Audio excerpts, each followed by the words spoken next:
Hi everyone! For today's video, dito naman tayo sa Dubai Mall. And by the way, this is Deli Wonders Travel Adventure. So, ayan guys, don't forget to like and subscribe to my channel. Ayan, andito na tayo sa loob ng Dubai Mall. And advice ko lang, pag pupunta ka dito, dapat wear comfortable shoes, slippers or sandals, something na kayang-kaya ang mahabang lakaran, yung hindi sasakit ng todo yung paa mo kasi ang lawak-lawak ng place, marami kang mapupuntahan, ayun mo, pag nagwi-window shopping ka or nagsha-shopping, 'di ba? You go from one stall to another. So, kailangan comfy yung paa mo kasi pag sumakit yung paa mo, hindi mo talaga ma-enjoy ang pag-iikot-ikot. By the way, this is my favorite spot. Dito kung saan nakikita natin ang Burj Khalifa at dito rin ginaganap yung fountain show.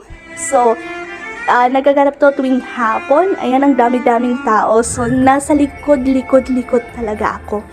And, by the way, dahil summer, ang hirap, ang init-init talaga sa labas.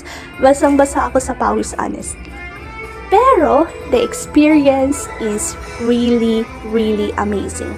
Great. So, ayan.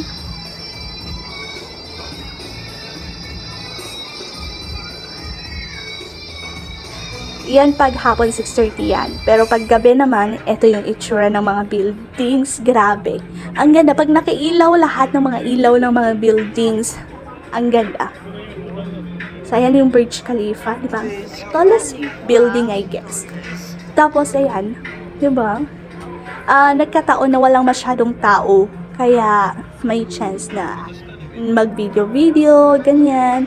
And then, ayan, paggabi naman, dyan na ako. At least, andun na ako sa harap, hindi na sa pinakalikod, diba? So, I got the chance na panoorin siyang malapitan. So, ayan, pag nagplaplano ka ang babakasyon sa Dubai, isa ito sa pwede mong, puntahan.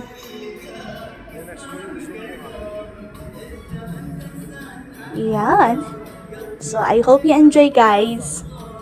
Once again, don't forget to like and subscribe to my channel.